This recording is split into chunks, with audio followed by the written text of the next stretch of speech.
Hey everyone, welcome back to your favorite sales podcast. I'm your host, Ross Rich, and today we have a special guest. We have Andrew Johnston from Superhuman and is the head of sales. And we're going to be talking about a few things, including moving up market, fostering creativity and selling, and building a culture of trust and transparency. Welcome to the podcast, Andrew.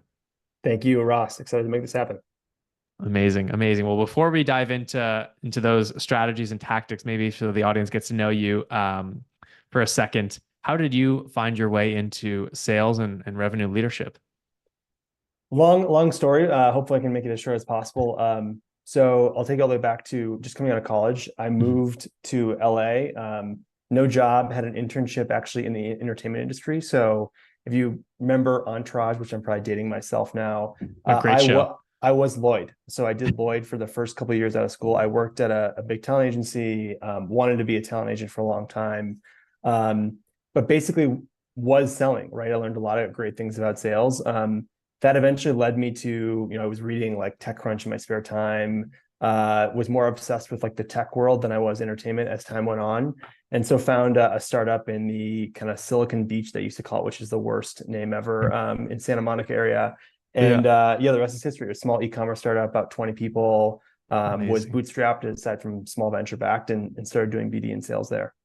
That is so funny. I had no idea. Were you at UTA or CAA or which one were you? So I almost went to CAA. I Yeah, was actually at a small firm.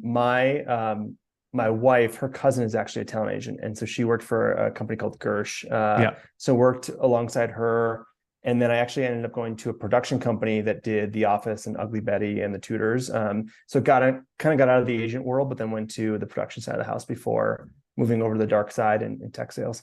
I can't believe we never talked about this because I actually started my career in the music industry at Oh hell Columbia yeah! Records Oh my gosh. and Okay. the artist management space kind of as well, working with yeah, talent agents from a label perspective, and then fell into sales in a very similar way. So that's too funny. It's a fun world. It's a crazy world, but it is a It- fun world. yeah, when people ask me if there's any overlap, I'm like, yeah, just dealing with difficult people. I think I learned a lot. If you can deal with people in that industry, you can definitely sell software. 1,000%. I worked for our general counsel at the production company, and I used to listen to him negotiate contracts, which was the greatest crash course in how to deal with contracts, difficult lawyers. I came into my first sales job, and they're like, "How do you know all these terms, these things?" And I was like, "This is what I used to listen to all day long for 8 hours a day." So yeah, I owe a lot to that little stint that I did. That's amazing. That's amazing. Well, yeah, transitioning into some of the good stuff. I know Superhuman obviously started very B2C focused and kind of, famous rise there. Curious to hear about your experience taking the company up market and some of your top strategies for continuing to increase the ACV and working with larger and larger accounts. Yeah, so we really, when I was brought on, kind of the main remit was to think about how do we increase ACV, how do we continue to go more B2B focus, and then in particular, how do we land larger and larger deals? Hmm. And it's been an interesting ride over the last, just I've been there a little over about a year. We've been thinking about how we can go up market into these large enterprises and actually have found that oftentimes large organizations bode better for Superhuman, which I can talk about. Um, and the real reason was we saw a lot of executives and founders using Superhuman to start. And so that was kind of like, this is an interesting natural land point. It's kind of the opposite that you typically see. Yeah. And so the Yeah. Usually you hypothesis, start below the line and then have to pitch above the line, but you're actually having your end users be the executives, which yeah, is kind of the opposite of us. Yeah. and we have in a lot of cases unlimited access. So, a lot of people are obsessed with Superhuman. So I've even emailed VPs at Pixar and they Yeah. respond in about 5 minutes. So like, I'm a huge Wow. fan. And so like, I think it kind of created this unique access point, but then the challenge was, how do you go down and figure out how to get validation across their lieutenants, their broader Yeah. org? Yeah. Um, so that was the hypothesis, and it's worked well. We actually have about 10x or 3x overall ACV across our top 10 customers in the past year, Wow. which has been awesome to see. I think the biggest thing that we found is that you've got to bring the entire org along. So when you go into enterprise, you do anything kind of with a full function sales shift, you got Hmm. to make sure that everyone's on board, but in particular enterprise. And that starts with, how are you structuring the sales org? Do you have the right focus? Do you have the right expectations? people have to know that it's going to take a while to get to what the outcome they think they want is. Yeah. But the biggest thing I think is tying sales and product and engineering, because the product has to fundamentally change, especially going from a Yes. B2C to B2B motion and then from B2B into enterprise. And the best way that I've thought of doing that is once you get into a larger deal or larger opportunity, is bringing in folks in the right way from those organizations inside the broader company to help you kind of sell. Hmm. So we have a company that is now our largest sold deal to date. And the example that just happened, that when we were going to sit down, I was thinking and reflecting about this, was the engineer, one of our lead engineers, actually built out a sales deck to pitch a new set of features for the technical team at this end customer. And Mm. I was like, I don't even have to do my job, but if you're able to get to the point where the engineer is doing that selling for you and is so passionate about winning the deal, Yeah. you've done the right thing. They're Yeah. thinking about the customer. They're ahead of the motion. And that's really what you got to do, because that way you've fundamentally shifted the focus of the organization. Yeah, no, I think that's a great call out. And I think the most common mistake that I've seen with going up market is it's a sales thing or it's a marketing thing. Hey, we're going to go to more conferences now instead of content. We're going to do, one-on-one outbound to larger businesses instead of our inbound motion. And we're going to close them, right? With either the same set of sellers, either similar value props, or just going to go after bigger accounts. And people don't realize it's finding product market fit all over again, which takes the whole company and takes Yeah. more time than you would like. Obviously, you want to make that plan and it happen next quarter. I think the company needs to ingest a lot of those learnings, and the people at the company need to, hear the no's and understand the whys. So yeah, that definitely resonates. And I think if you have to be customer led. If you're, there's a sales led, there's also like the PLG product led, but you got to make sure that all parts of the organization feel the pain of going up market, which is oftentimes you get in a conversation, they're like, you the $1 million deal online or whatever that deal size is doesn't matter, but they say no because you don't have SAML and Skim or whatever Just that one that thing that just doesn't have yeah. anything to do with your core value prop, but that is important in And enterprise. Yeah. And to your point, they often hear, I love the tool, huge fan of it, but I can't buy this from an organization because you don't have XYZ thing. Yeah. And I think that really makes the pain resonate and really brings the customer front and center. Yeah. No, that's a great call out. Any other gotchas that you've learned from the year that's worth sharing with other folks? That I know a lot of people right now are focused on winning, again, either going from SMB to mid-market or mid-market to enterprise. Maybe around the sellers, like the skills that the team needs to have to better execute on those types of deals. Any gaps there? Yeah, I would say biggest thing is you got to organize your team structure to really win. So one thing that we've just implemented at Superhuman is creating it like kind of a seed, land, and expand motion. I'm sure you've heard this before, but really thinking about who's closing the deal up front, they're seeding that deal, how are they expanding it, different group of sellers, and then also what does that enterprise motion look like? So you've kind of have these different SMB to mid-market to even enterprise motions. Mhm. And then an enterprise, talk about this a lot, but enterprises, I don't think a motion that you as a seller graduate into always. It is a certain type of person. Yeah, that's a good point. And it's gotten wrong so many other ways to Sunday around everyone should be targeting enterprise and try to get promoted into enterprise. But it's really a person who is extremely compassionate, very tenacious, and has a ton of grit. Because I think a lot of people are like, I want to go sell enterprise, but really what they like is closing a lot of deals. They like that validation, and you shouldn't be an enterprise because it's a slog and it often sucks. And so I think it's knowing what type of persona and seller that you need inside your sales team to go win in that market appropriately. Yeah, totally. And did that involve finding folks outside of the organization or just changing the structure internally? A little bit of both, changing structure, moving some people around who we felt had the right fit, but then also we ultimately hired a very seasoned or kind of person who had been there, done that, and built out an enterprise motion for another company before. So brought somebody in as well to bring that blood into the company. Totally. No, that makes a lot of sense. Any other final thoughts on that before we shift gears to a topic that I love, which is around creativity and selling? I think the other thing I'll add is, we're thinking a lot, we're a PLG company, and I've talked a lot about like PLG, PLS, that's, I'm sure, a hot topic on this podcast all over the map. One thing that I've been thinking about that's kind of a fresh off the pot idea, I guess you could say, is how we take PLS motions and make them into MQLs. I think there's often this validation of like, can you do a PLG to PLS to enterprise motion? Certainly you can. But I also think what we found the greatest inception moment is this might be unique to Superhuman. You have a power user, let's say Ross is using Superhuman. he loves it so much that then he goes and tells his CRO or someone else in the company, go investigate Superhuman. They come in as an MQL and they're high Yeah. intent of, we heard Ross loves Superhuman. Let's bring it to our company. And so we're trying to figure out ways that we can develop marketing motions, content motions that drive that sort of action. Yeah, no, that makes sense. But then you got to start the sales process from day one, right? Because people buying and all that kind of stuff, and people think that's like a closed deal, especially if you're trying to do big, bigger upmarket deals. You can't treat that like like $100, dollar a month type motion if you're trying to close a 100K deal. And I think that's what a lot of people get wrong when they're moving from product-led sales to upmarket, enterprise type motions, is they think they manage that deal the same way. 100%. Yeah. Awesome, man. So yeah, switching gears to fostering creativity and selling. I think this is like one of the reasons I love the craft and wanted to start Accord in the first place and fell in love with sales is you get to bring your own personality, thoughts, and like I try things out all the time and add humor and other things to my own outbound or selling motion. Curious to hear how you think about bringing that creativity to your team.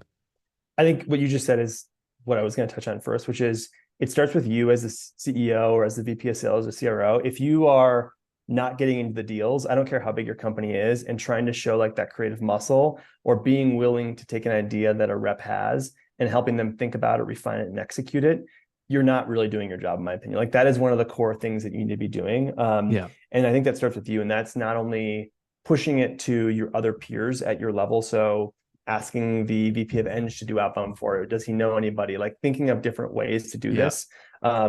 You should make everyone a seller, especially who's in leadership, and then set the example of what that looks like. Yeah, no, it's a great one. How have you guys done that? Like, what other leaders have you asked, or does that happen pretty organically at Superhuman?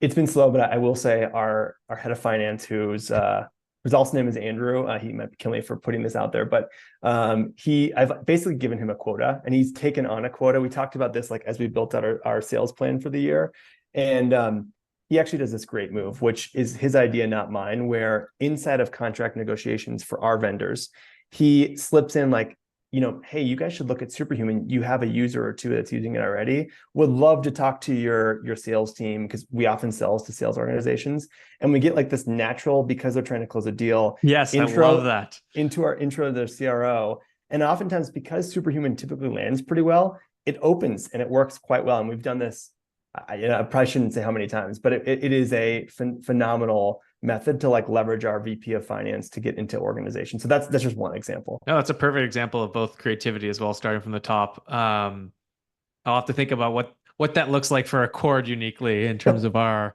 buying vendor motion, but that's a good one to think about. Yeah, what else in terms of fostering creativity and driving people to test out new things? And I think this is an interesting topic as I think about both the art and the science of Accord is like both, hey, we need to stick to a process. There's a thing that works, especially at market. Like we know we need to go through certain things, but like what areas should be more open to creativity and testing versus recreating the wheel on others?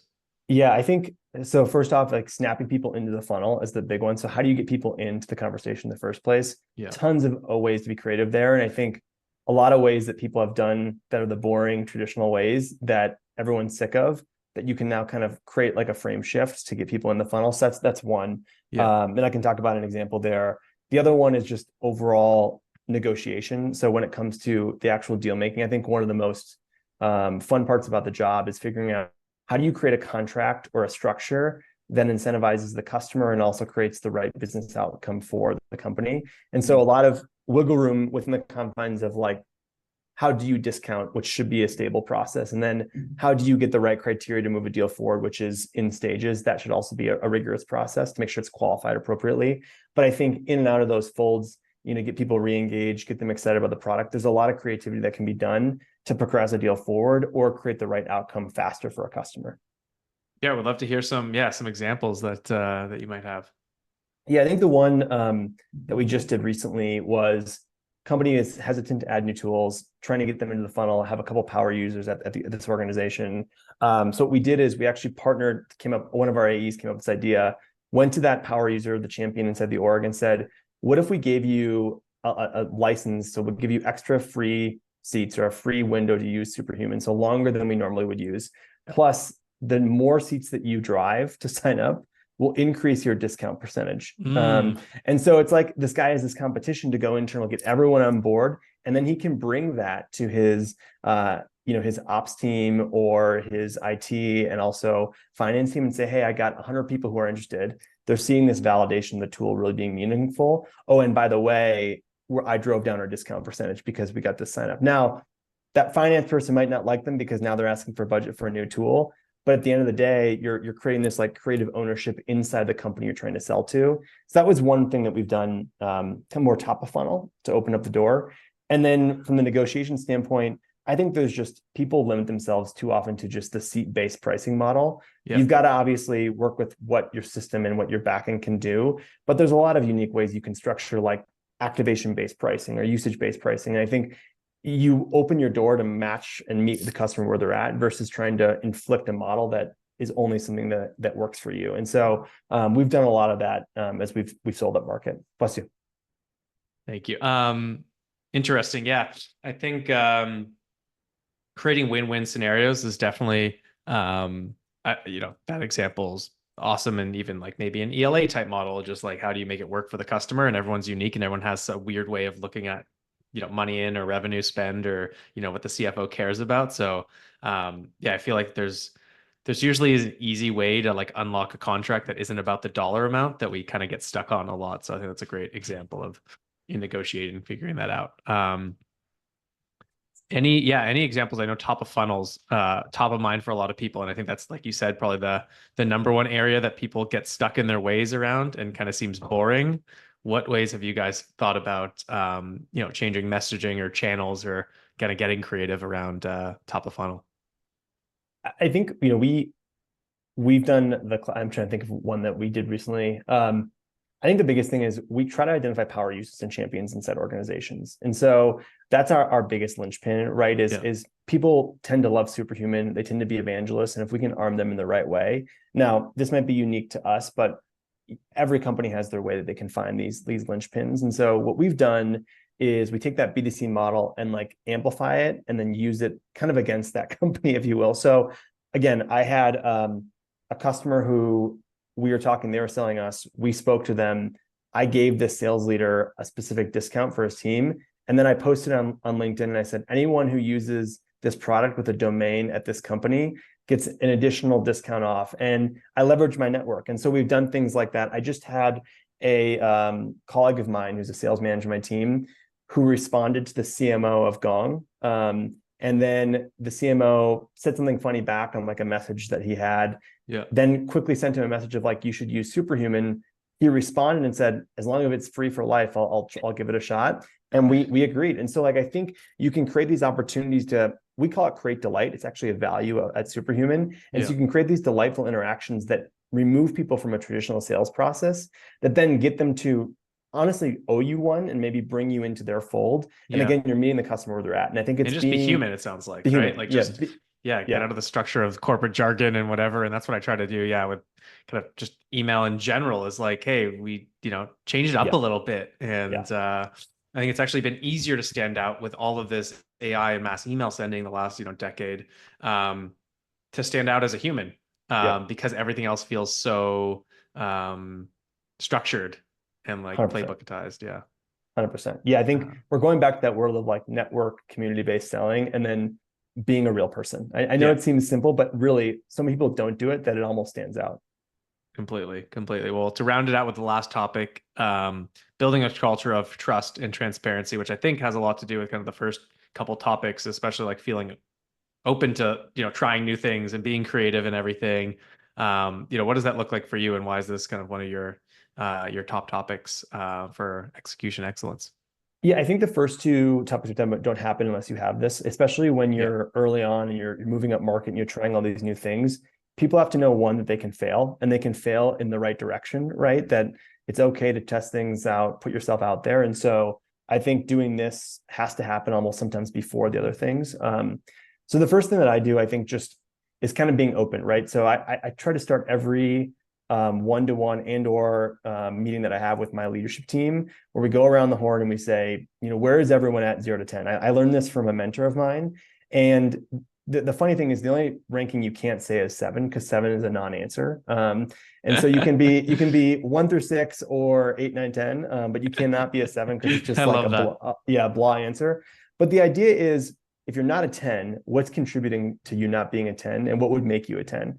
And I think what you end up getting is a lot of rich answers, everything from, hey, there's this one project or deal that's really painful right now, Yeah. all the way down to, this thing is going on in my personal life that's holding me back. And I just, it's been really stressful. And I think it, creates a lot of compassion, but it also lets you discover where people are at and where you might have blockers that you didn't already know about, especially related to the company. So that's a big one. Amazing. And what about for the transparency piece? So that's a lot about trust. How do you think about driving transparency across your team? And um, yeah, Yeah, I think this again starts with a leader. I think one thing that we try to do is make as much out in the open as we can.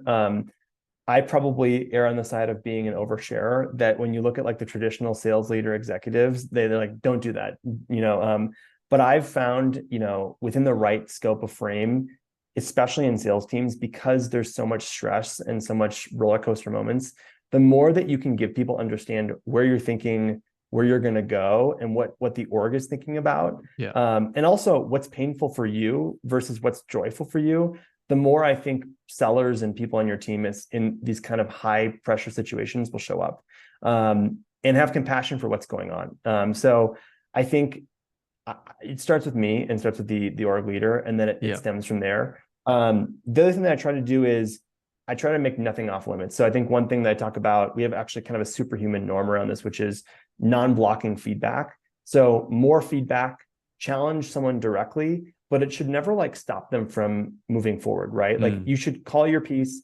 It should be accepted. Let's talk about it. But if you feel that you have a lot of conviction to make a decision, let's empower you to make that decision, but know where other people stand. And got it. then rightfully so, if you're on the other side of the equation, you give feedback, let someone make a decision, but also provide them with context that maybe you feel this thing shouldn't happen that way. Yeah, I love that. And we, talk a lot about this in terms of moving fast is, hey, if it's someone's call, you should feel like you can say something, but it won't stop them from doing the thing. I think that a lot of people stop giving feedback because they're afraid it might slow down the process. But it's like, hey, keep doing the thing, but here's something I noticed. Like, don't let this stop you. And I think that's a great way of thinking about it, because that might be a hesitation of even sharing the thing in the first place, right? We actually had it's interesting you bring that up. We had a rule from our executive team where we saw this happening, where people would start spiraling at the IC manager level whenever, what we call it our M team, which is our leadership team. Yeah. I would put feedback on a project, and then that project would start stalling. And so what we said to the company is, all M team feedback is non-blocking.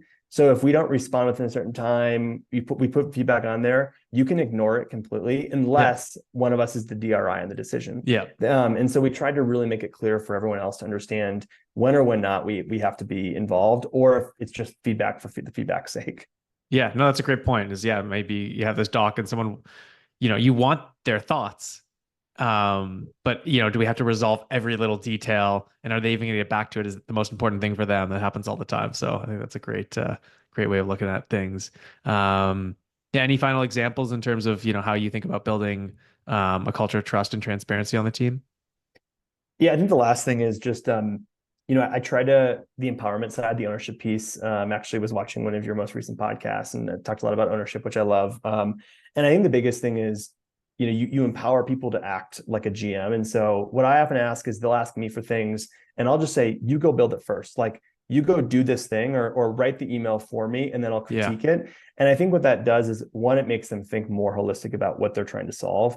And then two, it puts the power in their hands, because oftentimes they have the right answer, or they have the right email draft. And then I make no changes, and then they realize, oh, I was right all along. And it Yeah. builds that confidence and then trust in them to move forward faster on their own, while still maybe getting my approval or getting my thoughts or input on something.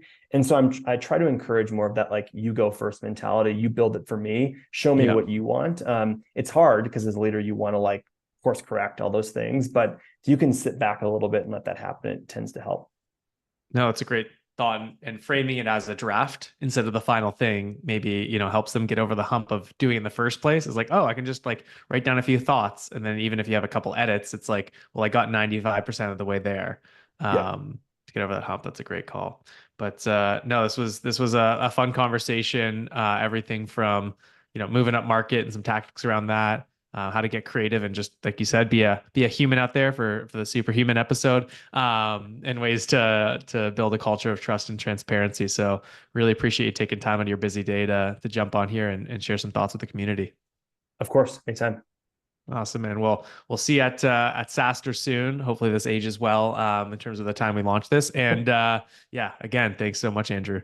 Thanks, Ross.